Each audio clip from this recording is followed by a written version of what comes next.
আসসালামু আলাইকুম ওরহমতুল্লাহি ওবরকাতুহ। মানুষের অবস্থান সবসময় একরকম যায় না। পরিবেশ পরিস্থিতিও অনেক সময় পরিবর্তন হয়। কখনো মানুষের জন্য তা হয়ে ওঠে অনুকূল, আবার কখনো প্রতিকূল। এটাই দুনিয়াতে আল্লাহর চিরাত চরিত্র নিয়ম।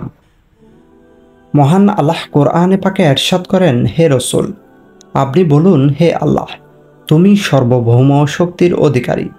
তুমি যাকে ইচ্ছা রাজ্য দান করো এবং যার কাছ থেকে ইচ্ছা রাজ্য ছিনিয়ে নাও, এবং যাকে ইচ্ছা সম্মান দান করো আর যাকে ইচ্ছা অপমানে পতিত করো। তোমারই হাতে রয়েছে যাবতীয় কল্যাণ। নিশ্চয়ই তুমি সর্ববিষয়ে ক্ষমতাশীল। মুমিন বান্দা কখনো কোনো বিপদ আপদে হতাশ হয় না। কোনো পেরেশানি তাকে বিচলিত করতে পারে না, কারণ বিপদ আপদ মহান আল্লাহর পক্ষ থেকেই মুমিন বান্দার জন্য এক মহাপরীক্ষা। আল্লাহ তাআলার নৈকট্য লাভে এই পরীক্ষায় উত্তীর্ণ হওয়ার বিকল্প নেই। যুগে যুগে নবী রাসূল, ওলি আউলিয়া, আলেম ওলামাগণ বহু পরীক্ষার সম্মুখীন হয়েছে। যেই যত বেশি পরীক্ষায় উত্তীর্ণ হয়েছেন, আল্লাহর দরবারে তিনি তত বেশি মর্যাদার অধিকারী হয়েছেন। সুতরাং বিপদ আপদ যত ছোটই হোক আর বড়ই হোক, দুটি কাজের মাধ্যমে মুমিন বান্দার এই সমাধান খুঁজবে। চাই সেই মুমিন বান্দা শিক্ষিত কিংবা অশিক্ষিত হোক, আলেম কিংবা সাধারণ হোক, দুটি উপায়ে সাহায্য চাইলে আল্লাহ তাআলা বান্দার সব বিপদ আপদ সহজ করে দেবেন। আর তা হলো তাকদীরের উপর ছেড়ে দেওয়া, তাকদীরের উপর অবিচল আস্থা এবং বিশ্বাস রাখা। এই কথা মনে প্রাণে বিশ্বাস করে আল্লাহর উপর ভরসা করতে হবে যে ভালো মন্দ সব কিছু আল্লাহর পক্ষ থেকে হয়, আর বান্দার উপকারের জন্যই তা সংগঠিত হয়। যা মানুষ বুঝতে না পারার কারণেই আহাজারি রোনাজারি করে। সর্ব অবস্থায় সব ব্যাপারে মহান আল্লাহর কাছে সাহায্য কামনা করা। বিপদ আপদ ও সংকট মোকাবেলায় আল্লাহর সাহায্যের কাছে দুনিয়ার কোনো সাহায্যই সমকক্ষ হতে পারে না। বিপদ আপদ যত ছোট হোক আর বড় হোক, আল্লাহর সাহায্য কামনা করা। রাতের বেলা সাধারণত বাতাসে যদি কারো আলো নিভে যায় কিংবা বিদ্যুৎ চলে, তাতেও আল্লাহকে স্মরণ করা আর বলা, ইন্না লিল্লাহি ওয়া ইন্না ইলাইহি রাজিউন। কোনো হতাশা বা পেরেশানিতে পড়লেও বলা, ইন্না লিল্লাহি ওয়া ইন্না ইলাইহি রাজিউন। জীবনে চলার পথে নানান সময়ে মানুষ বিভিন্ন সমস্যায় পতিত হয়, কষ্ট পায় ও সুস্থ হয়। এই অবস্থা থেকে পরিত্রাণের জন্য মানুষ যেন আল্লাহর মুখাপেক্ষী হয়ে তার সাহায্য কামনা করেই সমস্যামুক্ত হয়। সেই পথেই বলে দিয়েছেন কোন পথে কিভাবে মানুষ আল্লাহর সাহায্য কামনা করবে।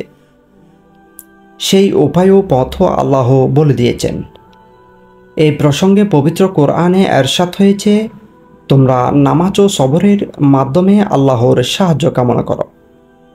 নিশ্চয়ই খোদাভীরু ছাড়া এটা অবশ্যই কঠিন কাজ।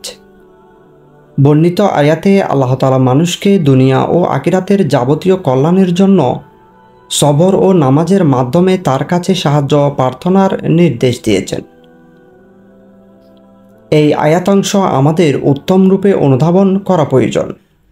এই আয়াতের ব্যাখ্যায় আল্লামা আবু বকর আল জাসাস আহকামুল কোরআন তাফসিরে লিখেছেন, এর অর্থ আল্লাহ যা ফরজ করেছেন সেই সব ফরজ কাজ অত্যন্ত ধৈর্য সহকারে আদায় করতে থাকা, আর তার হুকুম অমান্য করা থেকে বিরত থাকা। এ আয়াতে নামাজের পাশাপাশি এসেছে সবরের কথাও। পবিত্র কোরআনে সবর শব্দটির অর্থ ব্যাপক। হাদিসে এর ব্যবহার এসেছে ব্যাপক অর্থে। যেমন কোথাও এসেছে ধৈর্য ধারণ অর্থে, যেমন হযরত আব্দুল্লাহ ইবনে ওমর রাদিয়াল্লাহু তাআলা আনহু থেকে বর্ণিত, হযরত রাসূল করিম সাল্লাল্লাহু আলাইহি ওয়াসাল্লাম বলেছেন, যে মুসলমান মানুষের সঙ্গে একান্ত ও একত্র হয়ে বসবাস করে এবং তাদের স্বভাব ও যন্ত্রণায় ধৈর্য ধারণ করে, সেই ব্যক্তি ওই মানুষের চেয়েও উত্তম যে অন্যের সঙ্গে মেলামেশা করে না। কোথাও সবর এসেছে দৃঢ়তা অর্থে, যেমন রাসূল করিম সাল্লাল্লাহু আলাইহি ওয়াসাল্লাম এরশাদ করেন, হে লোক সকল, তোমরা শত্রুর সঙ্গে যুদ্ধের আকাঙ্ক্ষা করো না, আল্লাহর কাছে নিরাপত্তার প্রার্থনা করো।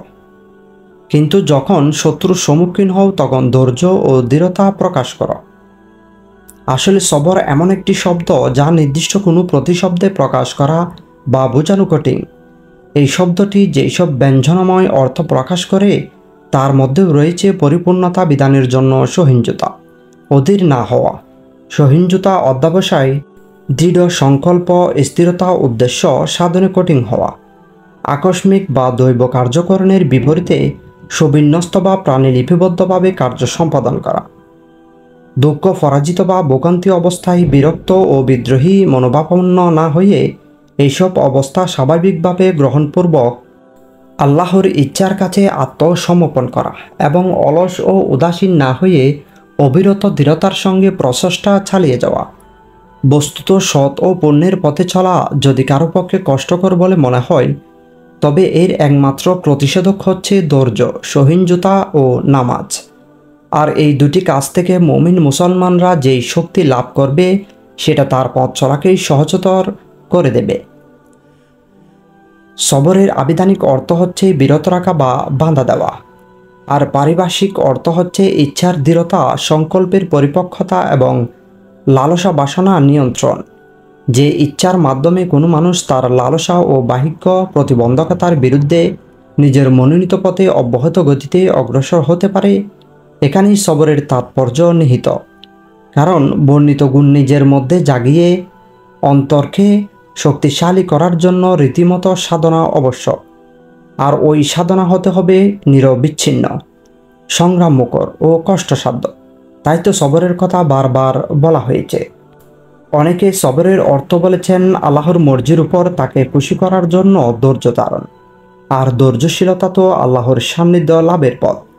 এই সম্পর্কে এরশাদ হচ্ছে, জ্ঞানপ্রাপ্ত ব্যক্তিরা বলল, তোমাদের জন্য আক্ষেপ, ইমানদার লোকদের জন্য আল্লাহর পুরস্কার উত্তম, ধৈর্যশীল ছাড়া তার সাক্ষাৎ পাবে না। আল্লাহর সাহায্য পাবার দ্বিতীয় উপায় হলো নামাজ আদায়। নবী করিম সাল্লাল্লাহু আলাইহি ওয়াসাল্লামের বাস্তব জীবনে এর প্রকৃষ্ট প্রমাণ। ইবনে জারির রাদিয়াল্লাহু তাআলা আনহু বর্ণনা করেন, রাসূল করিম সাল্লাল্লাহু আলাইহি ওয়াসাল্লাম যখন কোনো কারণে অস্থির হয়ে পড়তেন তখন তিনি নামাজে দাঁড়িয়ে যেতেন।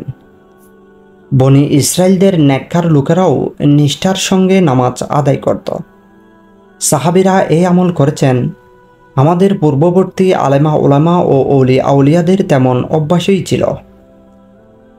পরবর্তী সময়ে মানুষ যখন নামাজের ব্যাপারে উদাসীনতা প্রদর্শন শুরু করল, তখন তাদের উপর আযাব গজব আসতে লাগল। তাই আল্লাহর শাস্তি থেকে বাঁচতে ও আল্লাহর সাহায্য পেতে নামাজ ও সবরের উপরে দৃঢ়ভাবে প্রতিষ্ঠিত থাকতে হবে। আর তাহলেই কেবল মহান আল্লাহ তাআলার অবিরাত সাহায্য নেমে আসবে। আল্লাহ তাআলা দুনিয়াবাসীর জন্য তার অসীম রহমতের দ্বার খুলে দিন। আমিন।